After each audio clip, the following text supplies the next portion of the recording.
on satellite, on Freeview, on cable, on radio, on mobile, on the web and around the world. This is First at 9 on Other Derana 24/7.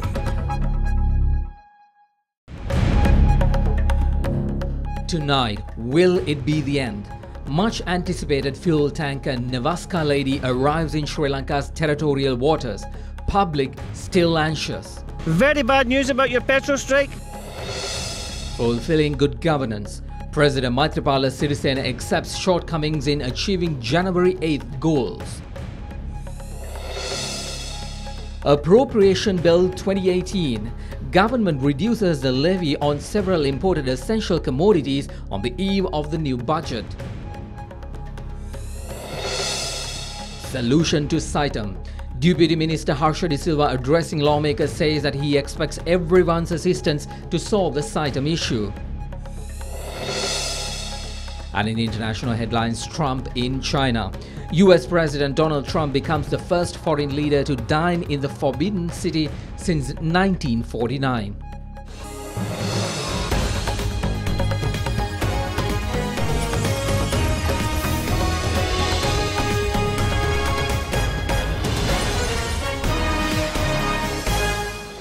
Good evening to all our viewers across Sri Lanka and around the world. I'm Mahesh Johnny. We begin our First at 9 coverage tonight with the latest on the fuel crisis. Hopefully it will end soon. The much anticipated consignment of fuel, which is expected to allay the country's prevalent fuel shortage, is on its way. Oil tanker Nevaska Lady is currently in Sri Lankan territorial waters and is expected to reach Muthurajwala terminal after midnight. In addition to that, another vessel carrying fuel from India is expected to reach the island tomorrow, as revealed by Prime Minister Ranil Wickremesinghe in Parliament yesterday. A fuel shortage sprang in the country, with the Ceylon Petroleum Corporation rejecting a consignment of substandard fuel. It coincided with the delay of another shipment of CPC's fuel. The delayed tanker Nevaska Lady left Jebel Ali port in the United Arab Emirates on the 1st of November. The vessel carries 31,000 metric tons of octane 90 and 7,000 metric tons of octane 95. The daily petrol requirement of the country is 3,000 metric tons, and the consignment of the vessel Nevaska Lady is expected to meet the requirements of 2 weeks. A spokesperson of the Petroleum Corporation said that approximately 600 metric tons of fuel per hour is pumped from the vessel, which is scheduled to reach the Colombo port. In the meantime, Prime Minister Ranil Wickremesinghe has stated that another consignment of fuel will reach the country tomorrow. Although a solution to the fuel crisis is looming, the public queued up at a fuel station for hours for a 6th consecutive day.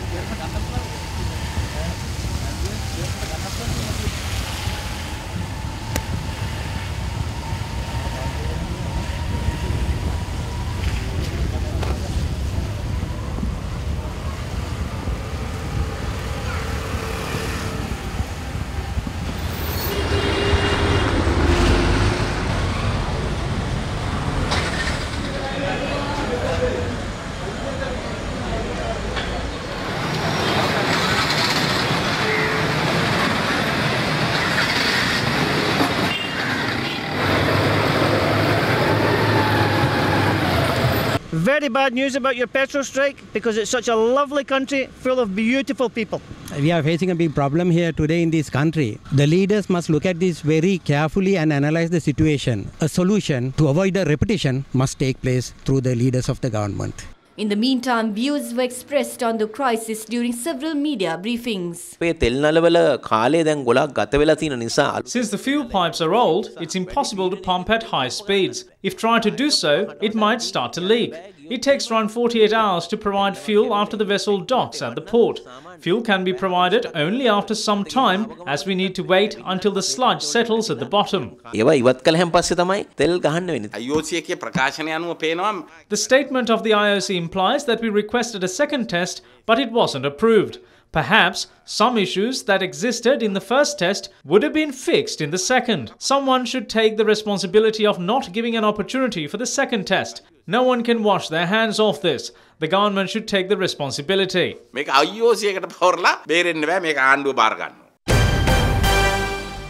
Well, on to the decisions taken at the meeting of the Cabinet of Ministers yesterday. The Cabinet approved the proposals by Justice Minister Thalasa Athukorala to establish a separate High Court for trials on offences on public properties, including money laundering, financing terrorism, bribery and corruption, which includes 3 bench tribunals.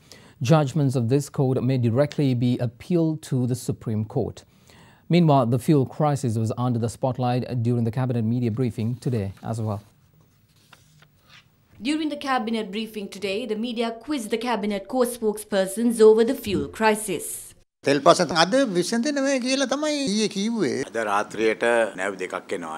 Two shipments will arrive from Singapore and India tonight. So by tomorrow, we'd be able to distribute fuel to Colombo and suburbs. But the day after tomorrow, we'd be able to do the same for the other parts of the country.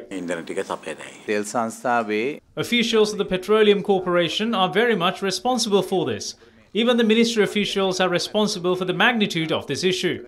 Minister Arjuna Ranatunga also requested that there be an immediate investigation into the matter and action be taken against those who are responsible. They only docked 2 shipments at Muthurajawala during the previous years, but we brought in 11 shipments during the past 1.5 years. It will be beneficial if we develop the oil refineries in Muthurajawala. We need to make a payment to the port to bring in fuel to Kolonnawa. But there is no such payment needed for Muthurajawala. වරායට ගාස්තු ගන්න ඕන. හැබැයි මුතුරාජවල එහෙම ගාස්තුවක් යන්නේත් නැහැ. ඔබතුමාලට වගකීමෙන් කියන්න පුළුවන්ද සිකුරාදා වෙනකොටවත් අඩුතරමින් බ්‍රහස්පතින්දා වෙනකොටවත් පෝලිං නැති වෙයි මිනිසුන්ට තෙල් මේ සප්ලයි එක දෙන්න පුළුවන් වෙයි කියලා. එහෙම තමයි බලාපොරොත්තු වෙන්නේ. That is what we're planning to do. The oil refinery in Sapugaskanda was also malfunctioning. There's a suspicion as to whether all of this was done deliberately. A subcommittee is appointed to look into all of this. අනුකාරක සභාවක් පත් කළ තියෙනවා. රජයක් හැටියට තමුන්නාන්සලා මේ වකින් බාර ගන්න කැමතිද? අනිවාර්යයෙන් ඒක තමයි අපි බාර ගන්නවා. රජුනාතුංග ඇමතිවරයා කිව්වා මාධ්‍ය ඉදිරියේ ඇවිල්ලා මට මේ බාල තෙල් නැව ගන්න කියලා දේශපාලන වශයෙන් බලපෑම් එල්ල වුණා කියලා. ඒ ගැන කැබිනට් එකේදී එතුමා කිව්වද? කිව්වේ නැහැ එතුමා ඊයේ. No, he didn't. He said at the parliament that he'd talk about it in the future. Even we wanted to know, but he only said that it was not the president or the prime minister. ජනාධිපතිතුමත් අගමැතිතුමත් නෙමෙයි කිව්වා. Ticket සම්බන්ධයෙන් ප්‍රශ්නයක් වුණාම අරුණ මෙතන බොහොම ඉහළින් කතා කරනවා මේ දුර්වලතාව සම්බන්ධයෙන්. නමුත් එතුමාගේ විෂය සම්බන්ධයෙන් ගැටලුවක් ඇති වුණාම එතුමා ජනාධිපතිතුමාගේ පසුපසින් යනවා කමිටුව ඉල්ලෙන්න.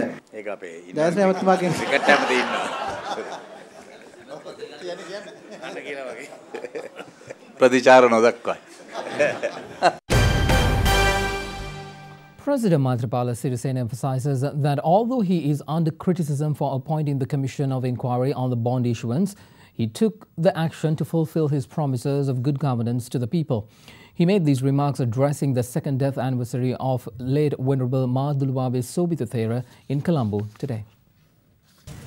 The 2nd death anniversary of the late Venerable Madhuluwawe Sobithathera was held at the premises of the Apegama in Battaramulla under the patronage of President Maithripala Sirisena. President Sirisena also laid the foundation stone for the statue of late Thera, which is to be erected at the Parliament roundabout. I have to say, with regret, that fraudsters and corrupted individuals were able to create an image for themselves as patriots because of government's failure to reach its goal of good governance. The former Justice Minister worked not for the benefit of the 6.2 million citizens, but for the protection of those who had been defeated. It took 2 years for the government to understand the situation. Basil Rajapaksa works 24/7 for his party. If he is to get arrested tomorrow, he won't even be able to get off from an ambulance. Prime Minister, following action by several members in your party, public is in fear, suspicion and disapproval. I have to say that results obtained by the government so far is quite poor.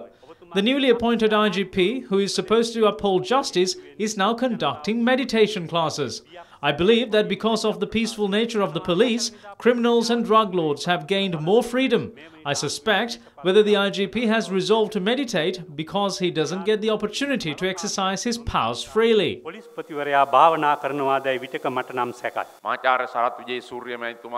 If Professor Sarath Vijayasuriya's speech is a proposal, I would second that proposal today. I would raise both my hands in approval of it. We have achieved so much during the past 3 years. We are getting criticized for the fuel crisis. Those who criticize are under the impression that I am distributing fuel at the fuel pump. This view is mainly because previous presidents have followed this tradition of doing everything by themselves. Several politicians from the government itself is criticizing me for establishing the Presidential Commission to inquire into the central bank bond issuance. There are campaigns against me on social media and through various other outlets. They even pay foreign media to do the same. It's all because I appointed this presidential commission. If the late Venerable Sobhita Thera was alive, he would have said I did the right thing. I sought justice because this scam occurred when we were just 3 months into our term. I need the support to do this thing right. Legal action should be taken against all those who are responsible.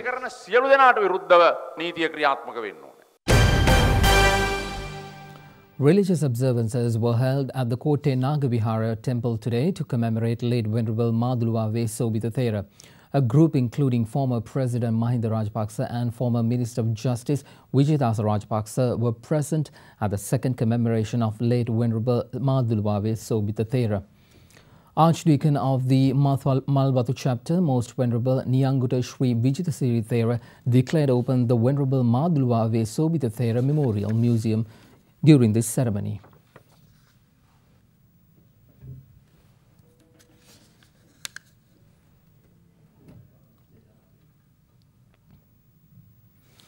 Minister of Finance and Mass Media Mangala Samaravira announced a reduction to special commodity levy on essential items today.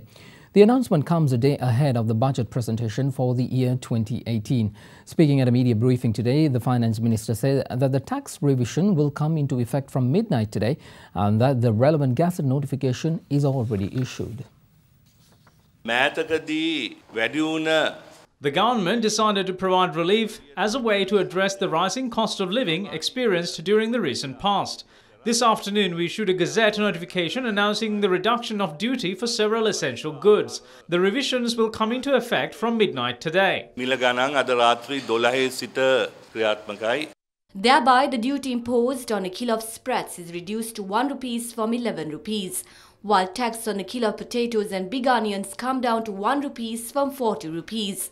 The duty on a kilo of whole lentils is reduced to 1 rupees from 10 rupees, while split lentils is reduced from 15 rupees to 3 rupees. Meanwhile, the duty on dried fish, which was at 102 rupees a kilo, is now revised to 52 rupees. Crude palm and vegetable oil as well as palm olein and palm stearin also sees a reduction in duty by 15 rupees. The duty on refined palm oil and other vegetable oil is also reduced by 25 rupees. Coconut oil, both crude and refined, undergo duty reduction of 25 rupees per litre.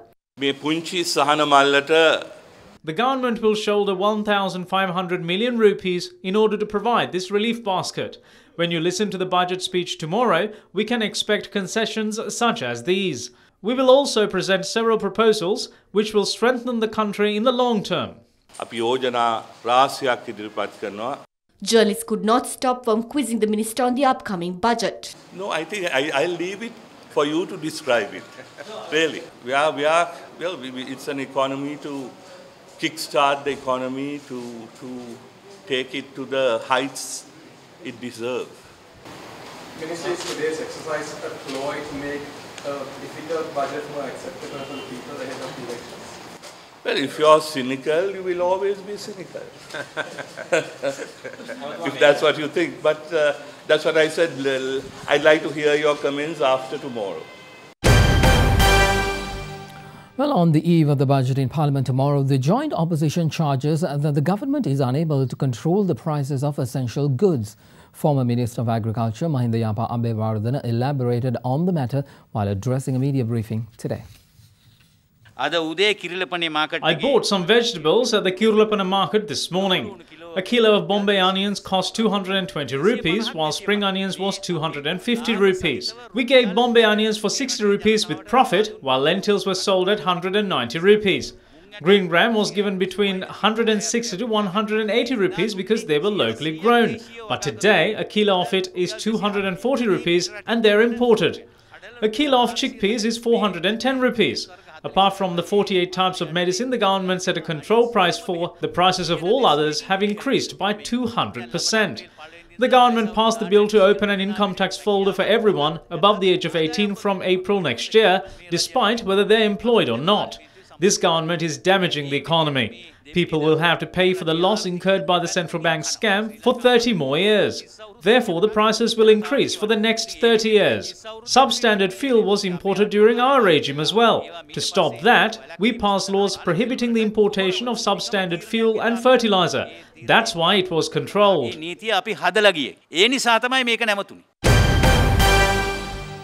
The Fast Unto Death campaign launched by the Medical Faculty Students Parents Association is called off.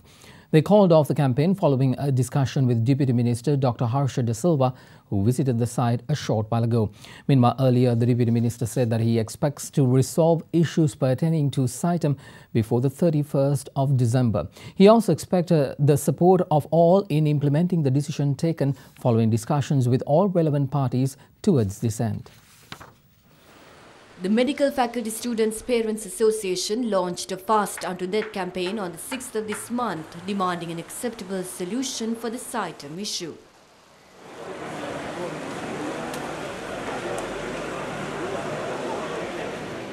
The health of those who are engaged in the fast was checked by doctors today.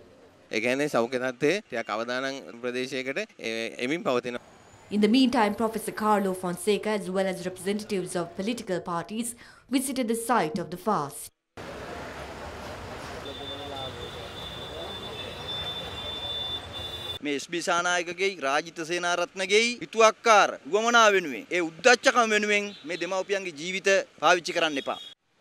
The Medical Faculty Students Parents Association met Deputy Minister Harsha De Silva, the chairman of the committee appointed by President Maithripala Sirisena, to request the execution of recommendations to bring a final solution for the CITEM issue, as well as to suggest additional recommendations.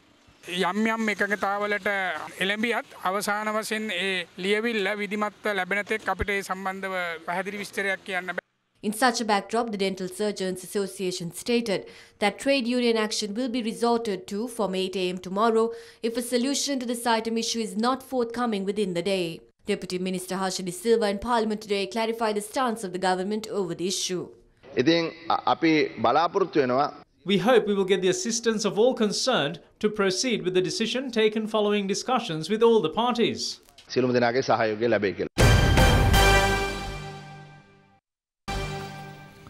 The debate on interim report by the Steering Committee of Constitutional Assembly was carried on for a fifth day today. Those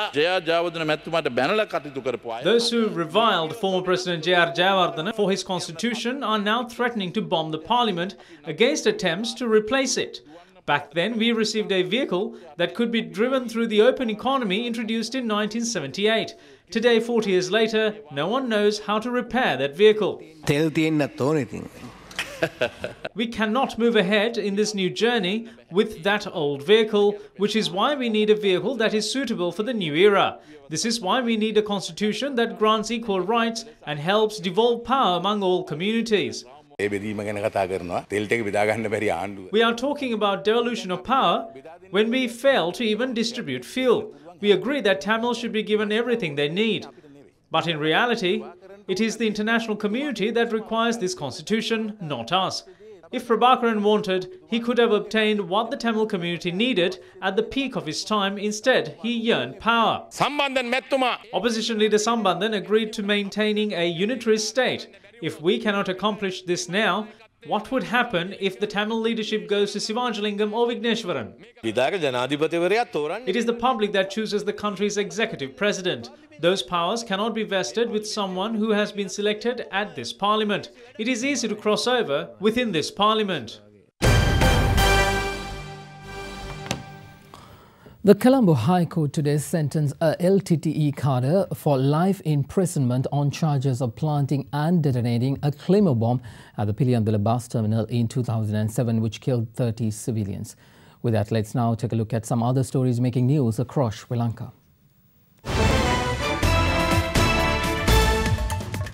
Issuing a media communique, Sri Lanka Army stated that the general amnesty extended for army deserters received a good response.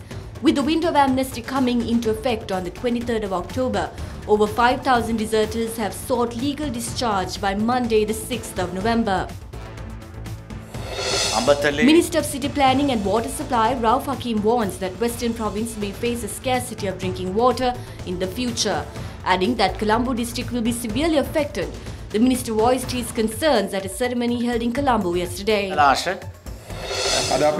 UPFA yesterday announced its decision to fill the parliamentary seat vacated by former parliamentarian Geeta Kumarasinghe upon a court ruling with PSA in Gamage.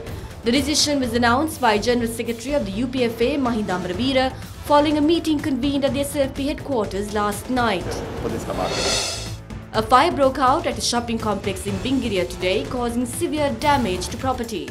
The cause of the fire is yet to be determined.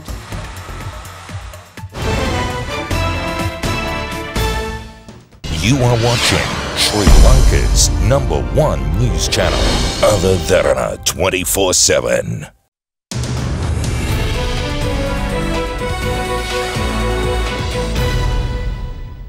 Welcome back everyone on to Business News Now. A prominent academic is of the view that the government should consider the current context of the economy and propose remedies to tackle existing macroeconomic issues.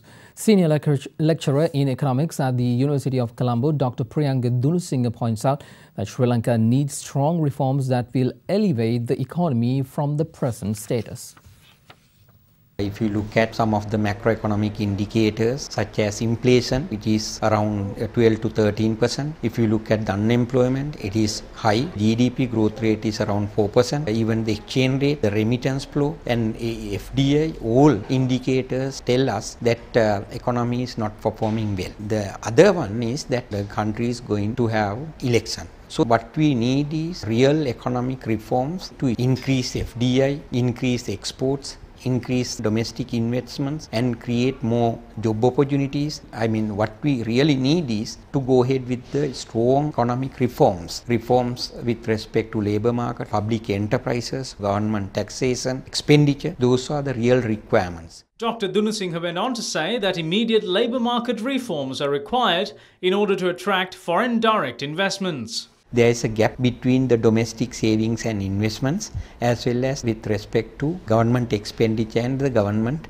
income. So if we are not going to borrow and carry out an investment project, we need to attract more FDI. One of the biggest issue in our economy is the existing labour laws, existing rules and regulations in the labour market. Similarly, we have to encourage small and medium scale entrepreneurs and the businesses and get more investment from them. In order to do that, we have to again come up with strategies that basically incentivize them. Similarly, public enterprises, loss making, unless we reforms them, a sizable portion of our tax income we have to spend on those loss making government enterprises. Sri Lankan Airlines believes a forthcoming decision by the Cabinet Subcommittee tasked with restructuring the national carrier will mainly favour infrastructure development.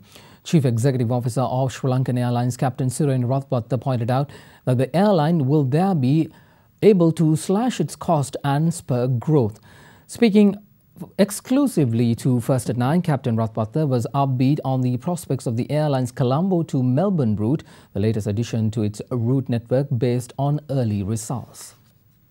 We are very pleased to say that the forecasts are excellent, forward sales are very good. We are hoping to bring in a large number of new tourists from a new destination. We have good bookings in New Zealand as well, so we will look at that in the future. But right now our focus is on establishing and making the current network profitable. We have no plans for major expansion beyond this and work on cutting our costs and bringing the airline back to profitability. There is a committee chaired by the Prime Minister who is overlooking the restructuring of the airline.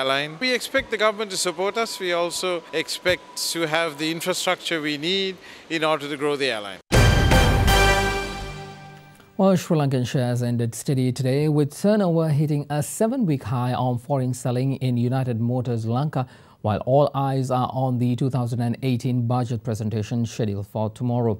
The Colombo Stock Index closed 0.04% up at 6,598.26, recovering from its lowest level since October 24th hit in the previous session. Now here is Imeshi Fernando from the Colombo Stock Exchange with a full report. The market capitalization at the end of the day was 3,000.4 billion rupees. Today's foreign purchases were 797.5 million rupees and foreign sales were 3 billion rupees. There were 4 crossings today and the crossing turnover was 2.4 billion rupees.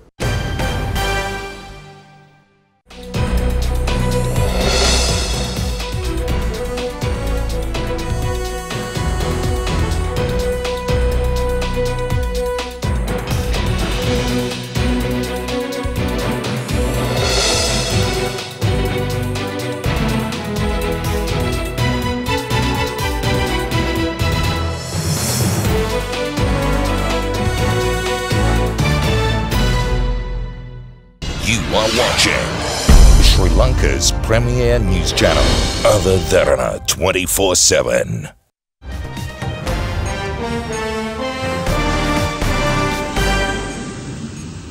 Let's move on to international news now. US President Donald Trump, who wrapped up his visit to South Korea, arrived in China today as a part of his 5-nation tour of Asia.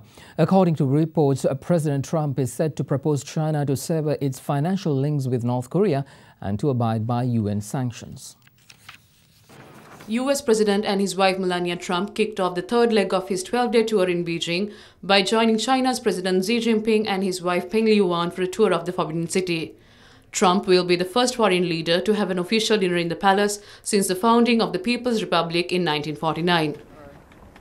Meanwhile, President Trump, who made 2 attempts to undertake an unannounced visit to the demilitarized zone between North Korea and South Korea yesterday, was forced to turn back due to bad weather after 18 minutes of flight.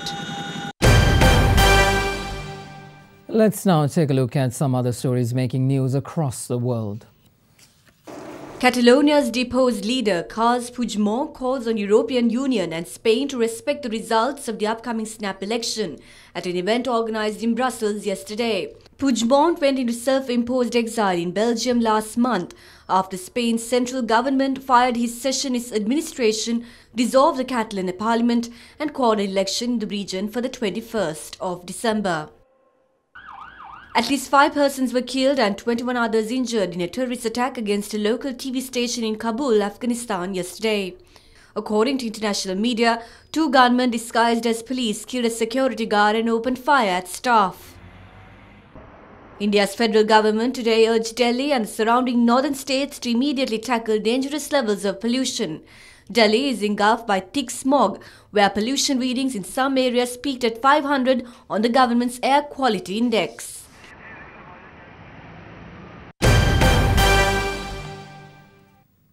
You are watching Sri Lanka's trusted news brand, Derana 24/7.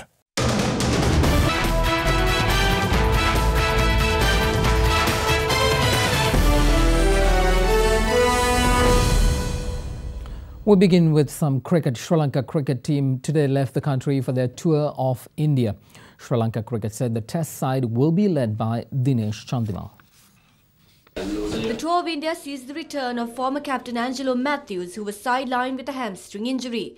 Experts believe his addition will give more balance to the Sri Lankan batting lineup.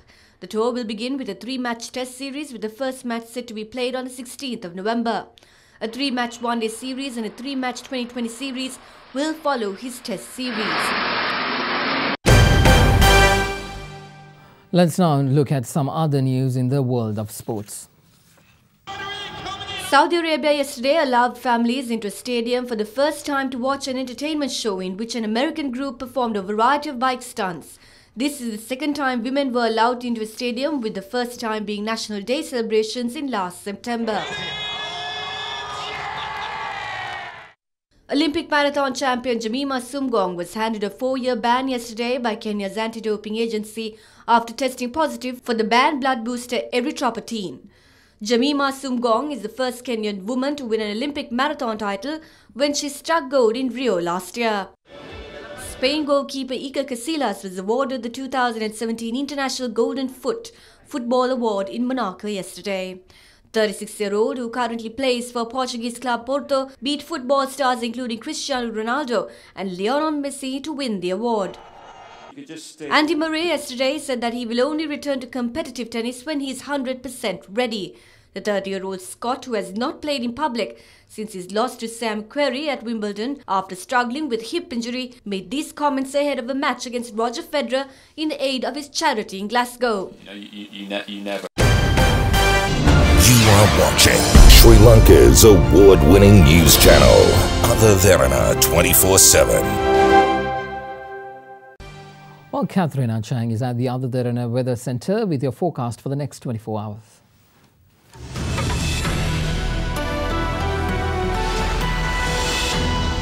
A very good evening and welcome to the Weather Centre.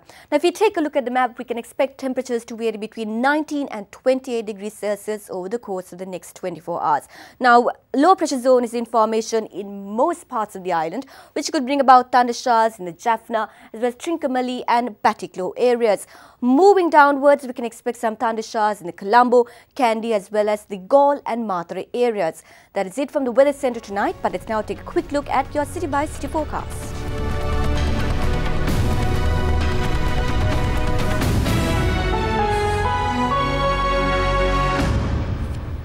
And that is a part of your world tonight right here on Other Derana 24/7. I'm Mahesh Johnny. First at 9, we'll return tomorrow at the same time. Be sure to join us then.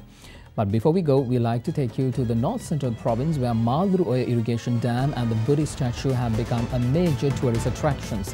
The embankment dam measures 3,580 feet in length and 135 feet in height and creates the Madru Oya Reservoir. Thank you very much for joining us. Have a good night.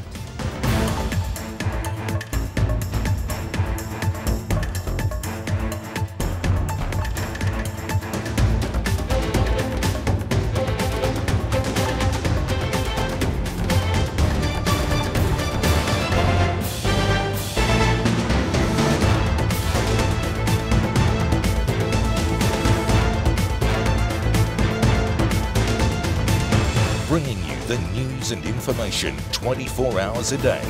This is Sri Lanka's premier news channel, Other Derana 24/7.